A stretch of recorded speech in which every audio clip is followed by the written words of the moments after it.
بسم اللہ الرحمن الرحیم۔ سامعین محترم، آج کی گفتگو میں ایک اہم ہمارا معاشی، سماجی اور غیر اخلاقی رویہ جو سوسائٹی میں پایا جاتا ہے وہ ہے ذخیرہ اندوزی۔ یہ دیکھا گیا ہے عمومی طور پر کہ جب بھی کسی چیز کی طلب اور رسد میں کمی آتی ہے یا اس کا سپلائی چین جو ہے وہ متاثر ہو جاتا ہے، تو اس صورت میں کسی ایک چیز کی جب ڈیمانڈ بڑھتی ہے تو ڈیمانڈ بڑھنے کے ساتھ ساتھ اس کی قیمت بھی بڑھ جاتی ہے۔ ہمارا مسلم معاشرہ ہے، ہم ماہ رمضان میں ویسے تو بہت نیکی کرنے کا جذبہ رکھتے ہیں، لیکن یہ دیکھا گیا ہے کہ ماہ رمضان میں ذخیرہ اندوزی کثرت سے ہوتی ہے، اور جس کے نتیجہ میں اشیاء جو ہے وہ دگنی قیمت پر بیچی جاتی ہیں اور اس کے ساتھ مہنگائی ہو جاتی ہے۔ تو آج کی گفتگو میں ذخیرہ اندوزی کیا ہے اور ذخیرہ اندوزی کے نقصانات کیا ہیں، رسول اللہ صلی اللہ علیہ وسلم نے کیا ارشاد فرمایا ہے، اور کن صورتوں میں ذخیرہ اندوزی کی جا سکتی ہے۔ ذخیرہ اندوزی کے لیے عربی میں احتکار کا لفظ آیا ہے۔ ذخیرہ اندوزی سے مراد یہ ہے کہ کوئی مہنگائی کے زمانہ میں غلہ خریدے اور اسے فروخت نہ کرے، بلکہ وہ اس کو روکے رکھے تاکہ جب اس کی قیمت بڑھ جائے تو اس وقت وہ اس کو بیچے۔ ذخیرہ اندوزی ہر اس چیز کی منع ہے جو جس کی وجہ سے لوگوں میں مسائل پیدا ہو جاتے ہیں، یا اس کو یہ سمجھ لیں کہ جو لوگوں کی بنیادی ضرورت غذا میں شامل ہیں ان کی تو قطعاً کسی صورت میں جائز نہیں ہے۔ مثال کے طور پر غذا میں گندم آ جاتی ہے، فروٹ آ جاتا ہے، سبزیاں آ جاتی ہیں، غذا میں ایون کہ گوشت، چاہے وہ مٹن ہو، بیف ہو، چکن ہو، جس قسم کا بھی ہو، یہ سب کا سب یہ کھانے کے غذا کے زمرے میں آتا ہے۔ اگر کوئی شخص اس وجہ سے غذا کو، گندم کو یا کسی بھی چینی کو، جس چیز کو بھی وہ اس وجہ سے روکے رکھے کہ کچھ دنوں کے بعد یا کچھ مہینوں کے بعد اس کی قیمت بڑھ جائے گی، تو اس کو ذخیرہ اندوزی کہا جائے گا۔ یہ ذخیرہ اندوزی ہے۔ مصنوعی طور پر مارکیٹ میں شارٹیج پیدا کر دینا، شارٹیج۔ مصنوعی طور پر تاجر حضرات کیا کرتے ہیں کہ چیز کو چھپا لیتے ہیں اپنے گودام میں، اور جیسے ہی مارکیٹ میں وہ چیز کی کمی ہوتی ہے تو اس کے دام جو ہے وہ خود بخود بڑھا دیتے ہیں، اور پھر اس کے ذریعے سے مہنگائی کا ایک طوفان آ جاتا ہے اور وہ قیمت جو ہے وہ ڈبل دگنی وصول کرتے ہیں۔ پاکستان میں ذخیرہ اندوزی کے قوانین ہونے کے باوجود بھی لوگ چینی کی ذخیرہ اندوزی کرتے ہیں، اسی طریقے سے کھاد کی ذخیرہ اندوزی کی جا رہی ہے، حتیٰ کہ کھاد کے ساتھ ساتھ ڈالر کی ذخیرہ اندوزی بھی کی جا رہی ہے۔ فقہائے کرام نے اور علماء کرام نے ڈالر کی ذخیرہ اندوزی، اس نیت کے ساتھ ڈالر کو ذخیرہ کرنا، جمع کرنا کہ ڈالر کی قیمت بڑھ جائے، اس کو بھی ذخیرہ اندوزی میں شمار کیا ہے۔ اب ذخیرہ اندوزی کی مذمت حدیث میں بہت بیان کی گئی ہے۔ ایک تو ذخیرہ اندوزی کے متعلق قرآن مجید فرقان حمید نے کیا فرمایا، والذین یکنزون الذھب والفضة ولا ينفقون فی سبیل اللہ، کہ ذخیرہ اندوزی سونا اور چاندی کو جو کرتے ہیں اور اللہ کی راہ میں خرچ نہیں کرتے۔ پھر دوسرے مقام پر ذخیرہ اندوزی کی ممانعت کی ایک وجہ یہ بھی بیان کی، کیلا یکون دولۃ بین الاغنیاء منکم، اگر تم اللہ کی راہ میں خرچ نہیں کرو گے تو پھر کیا ہے کہ یہ دولت ایک ہاتھ میں یا چند اغنیاء کے پاس جمع ہو جائے گی۔ تو ذخیرہ اندوزی کے ذریعے سے بھی دولت جو ہے وہ ایک شخص کے پاس جمع ہو جاتی ہے یا چند اشخاص کے پاس جمع ہو جاتی ہے، اس وجہ سے یہ ممانعت ہے۔ اب ذخیرہ اندوزی کے متعلق بہت سی احادیث مبارکہ ہیں۔ ذخیرہ اندوزی کے متعلق رسول اللہ صلی اللہ علیہ وسلم نے فرمایا، جو چیزوں کو مہنگا کرنے کی نیت سے 40 دن تک غلہ روکے تو اللہ تبارک و تعالیٰ سے وہ دور ہو گیا ہے اور اللہ اس سے بیزار ہو گیا ہے۔ تو اس حدیث میں اللہ تبارک و تعالیٰ سے دور ہونے کا جو ایک سبب بیان کیا گیا ہے وہ ذخیرہ اندوزی ہے۔ پھر ذخیرہ اندوزی کے نقصانات کیا ہیں؟ پہلا نقصان تو سوسائٹی کو اور معاشرہ کو ہے کہ ذخیرہ اندوزی کے ذریعے سے مہنگائی ہو جاتی ہے، چیزیں مہنگی ہو جاتی ہیں۔ دوسرا، ملک کی جو مجموعی معیشت ہے اس کے اوپر بہت برا اثر پڑتا ہے۔ مثال کے طور پر حال ہی میں اگر پیاز کی قیمت کو دیکھا جائے تو پیاز کی قیمت 300 روپے فی کلو تک جا پہنچی ہے۔ تو اب اس کی وجہ سے یعنی ملک کی جو معیشت ہے یا ملک کا جو کاروبار ہے وہ بھی متاثر ہو رہا ہے، اور پھر صاف ظاہر ہے کہ یہ چیز باہر سے منگوانی پڑے گی ملک کو، اور وہ باہر سے اور مزید مہنگی ہو جائے گی۔ اس طریقے سے یہ ذخیرہ اندوز جو ہیں یہ ایک آپس میں مل جل کر یہ چیزوں کو مہنگا کرتے ہیں۔ پہلا یہ تو نقصان یہ ہے کہ معاشی لحاظ سے بھی دوسرا یہ ہے کہ ذخیرہ اندوزی کرنے سے انسان کے مال میں برکت اٹھ جاتی ہے۔ رسول اللہ صلی اللہ علیہ وسلم نے کیا فرمایا کہ ذخیرہ اندوزی کرنے والا شخص اس کو کوڑ کی مرض لاحق ہو جائے گی یا مفلسی کا شکار ہو جائے گا۔ اسی طریقے سے حضرت علی المرتضیٰ رضی اللہ تعالی عنہ کا قول ہے، آپ فرماتے ہیں کہ ذخیرہ اندوز شخص کا دل جو ہے وہ سخت ہو جاتا ہے، پتھر ہو جاتا ہے۔ تو ذخیرہ اندوزی کرنے والا شخص جو ہے وہ ایک ظالم شمار کیا جاتا ہے۔ اس کو کسی غریب کی غربت پر یا کسی غریب کے پاس وسائل نہ ہونے کے سبب وہ چیز نہیں خرید سکتا، اس پر اس کا کوئی اثر نہیں پڑتا، اس کا دل جو ہے وہ پتھر کی مانند ہے۔ تو یہ بھی اس کا نقصان ہے۔ پھر ذخیرہ اندوزی کے متعلق بہت سے یعنی حکایات بیان کی گئی ہیں۔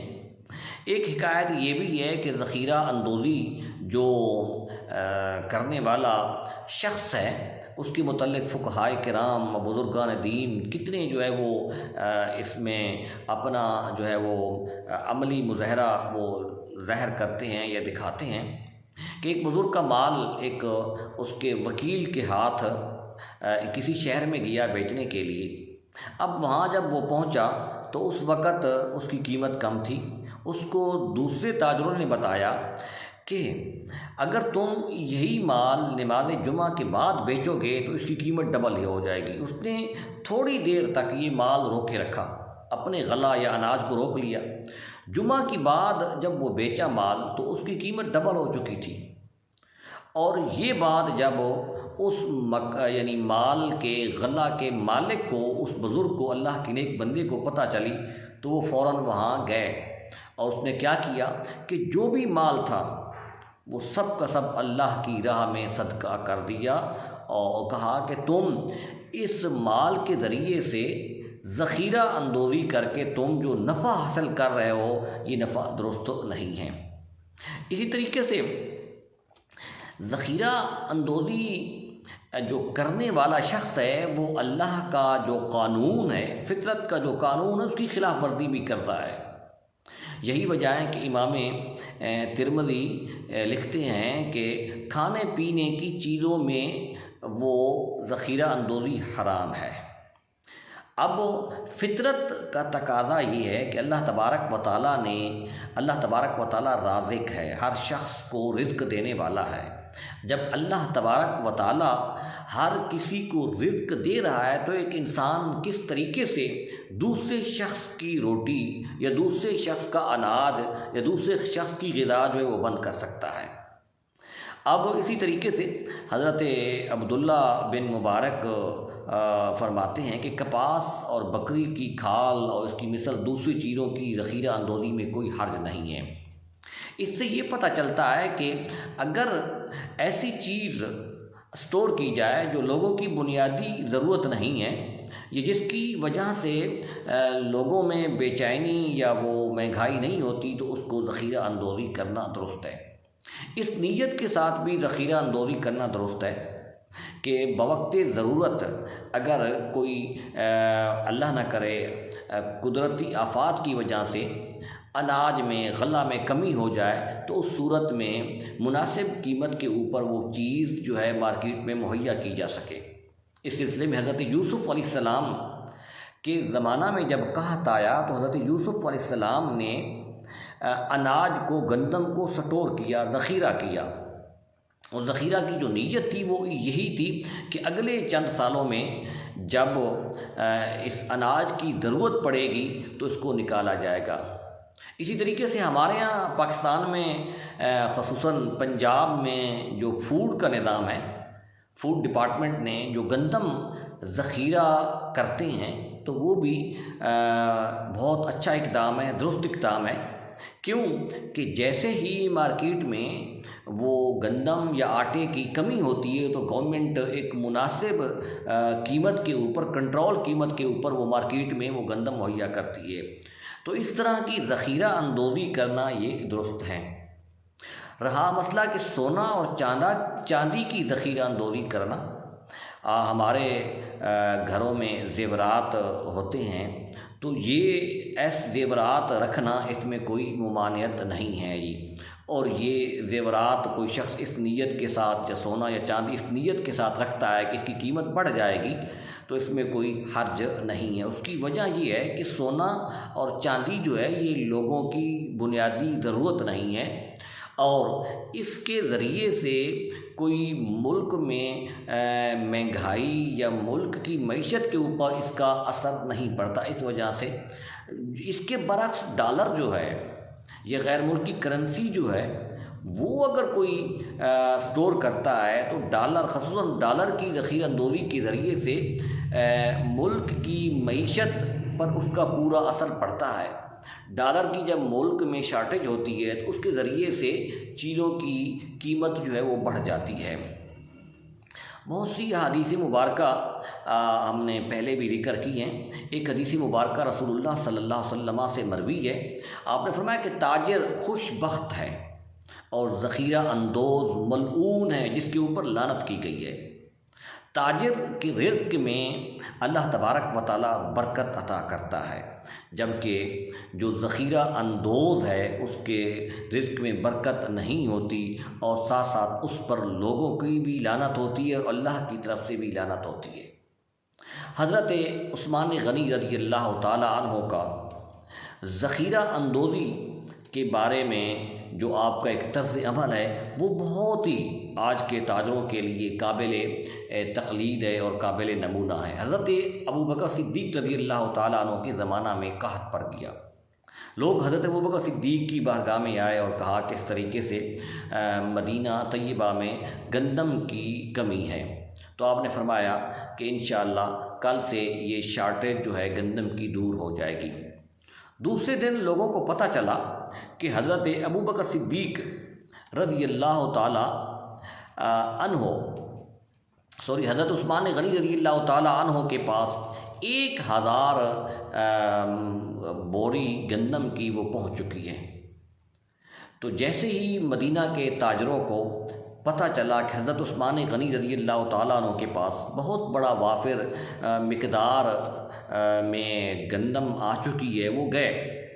حضرت عثمان غنی رضی اللہ تعالیٰ عنہ نے چادر اوڑھی ہوئی تھی، اور اسی حالت میں آپ اپنے گھر مبارک سے باہر آئے، تو آپ تاجروں کو دیکھ کر ان کو اس 1000 جو بوری گندم کی آپ کے پاس پڑی تھی اس کے پاس لے کر گئے۔ کہا کہ اگر میں تمہارے ہاتھ یہ گندم فروخت کروں تو تم مجھے کتنا نفع دے سکتے ہو؟ تو ان میں سے اکثر تاجروں نے یہ کہا کہ ہم 10 پر 15 روپے آپ کو دیں گے، یعنی 50% ہم آپ کو نفع دیتے ہیں۔ جس پر حضرت عثمان غنی نے کہا کہ اس سے زیادہ بھی تم دے سکتے ہو کیا؟ تو اس سے نفع 50% سے زیادہ بھی نفع مل سکتا ہے؟ تو اس پر وہ تاجر خاموش ہو گئے۔ حضرت عثمان غنی رضی اللہ تعالیٰ عنہ نے فرمایا اے تاجروں، تم گواہ ہو جاؤ، یہ مال میں نے مدینہ کے فقراء پر صدقہ کر دیا ہے۔ حضرت عثمان غنی بہت بڑے تاجر تھے، بہت بڑے بزنس مین تھے جی۔ حضرت عثمان غنی کا جو قحط کے زمانہ میں جو طرز عمل ہے وہ یہ بتاتا ہے کہ اس حالات میں جب کسی چیز کی ملک میں کمی ہو تو اس حالات میں صدقہ کرنا چاہیے، ان لوگوں کی مدد کرنی چاہیے جن کے پاس گندم نہیں، جن کے پاس چینی نہیں، جن کے پاس کھاد وغیرہ نہیں ہے، اور اگر ان کی مدد نہیں کر سکتے تو کم از کم تاجر یہ تو کر سکتا ہے کہ وہ اپنا ایک جائز منافع کے اوپر وہ چیز لوگوں کو بیچے، ناجائز منافع نہ لے۔ اسی طریقے سے ہمارے یہاں پاکستان میں یہ بھی دیکھا گیا ہے کہ جب پٹرول کی قیمت جو ہے وہ بڑھتی ہے یا کم ہوتی ہے تو اس وقت بھی مصنوعی شارٹیج پیدا کی جاتی ہے۔ ہماری جو آئل کی کمپنیز ہیں وہ یہ کرتی ہیں کہ اپنے ٹینکر جو ہے باہر کھڑے کر دیتے ہیں اور پمپس پر وہ اس کو لے کر نہیں آتے، اس طریقے سے وہ ایک قسم کی مصنوعی وہ جو ہے شارٹیج پیدا کر دیتے ہیں، جس کی وجہ سے پٹرول کی قیمت جو وہ بڑھ جاتی ہے۔ ایسا کرنا بھی یہ ذخیرہ اندوزی کے زمرہ میں ہے۔ سامعین عزیز محترم، آپ جو بھی کاروبار کرتے ہیں، جو بزنس ہے آپ کا، اس میں منافع لینا یہ رسول اللہ صلی اللہ علیہ وسلم کی سنت بھی ہے اور یہ کاروبار بھی ہے۔ قرآن کیا کہتا ہے؟ احل اللہ البیع، کہ اللہ تبارک و تعالیٰ نے خرید و فروخت کو جائز قرار دیا ہے۔ جب خرید و فروخت جائز ہے، اس کے اوپر منافع لینا جائز ہے، تو جائز منافع لینے میں کوئی حرج نہیں ہے، لیکن خاص موقع کے اوپر چیزوں کو مہنگا کر دینا، چیزوں کو مارکیٹ میں نہ لے کر آنا، یہ ذخیرہ اندوزی ہے۔ جیسا کہ کرونا کے کووڈ کے دنوں میں دیکھا گیا تھا کہ وہاں اس وقت یہ طلب اور رسد کی وجہ سے چیزوں میں کمی آ گئی اور شارٹیج پیدا ہو گئی، تو اس دنوں میں بھی چیزیں بہت سی مہنگی ہو گئی، پوری دنیا کے اوپر چیزیں مہنگی ہوئی۔ تو حالانکہ جس کے پاس جو چیز ہے وہ جس منافع پر جس اس نے اصل قیمت کے اوپر لی ہے اس پر جائز منافع لے کر وہ بیچ دے تو اس میں اس کے لیے کوئی پکڑ نہیں ہے۔ تو سامعین عزیز محترم، میرا یہی جو ہمارے تاجر ہیں، کاروبار کرنے والے ہیں، میرا ان سے یہی مؤدبانہ گزارش ہے کہ رمضان کا مہینہ ہو یا رمضان کے علاوہ ہو، یہ ذخیرہ اندوزی ایک لعنتی فعل ہے جی، ملعون ایسے شخص کو کہا گیا ہے۔ اس فعل سے بچیں۔ اللہ تبارک و تعالی رزق دینے والا ہے، وہ ذخیرہ اندوزی کے بغیر بھی رزق دے سکتا ہے۔